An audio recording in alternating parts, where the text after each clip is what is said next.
सध्या राज्यासह देशात उष्णतेचा पारा चांगलाच वाढला आहे। मान्सून कधी दाखल होणार याबाबत वाट बघितली जात आहे।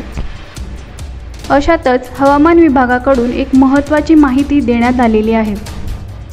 येत्या काही तासात मान्सून केरळमध्ये दाखल होणार असल्याचा अंदाज हवामान विभागाने व्यक्त केला आहे। यामुळे उकाड्याने हैराण झालेल्या नागरिकांना दिलासा मिळणार आहे। देशातील अनेक राज्यात मागील काही दिवसांपासून उष्णतेची लाट सुरू आहे। राजधानी दिल्लीत तर पारा 50 अंश सेल्सिअसवर पोहोचला असल्यामुळे नागरिक हैराण झाले आहेत। आता आनंदाची बातमी समोर येते।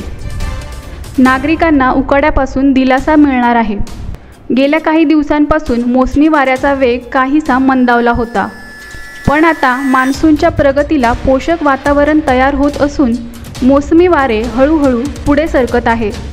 केरळसह दक्षिण अरबी समुद्र, मालदीवचा उर्वरित भाग, लक्षद्वीपचा उर्वरित भाग, ईशान्य आणि आग्नेय बंगालच्या उपसागरात नैऋत्य मोसमी वारे आगेकूच करतील अशी माहिती हवामान विभागाने दिली आहे।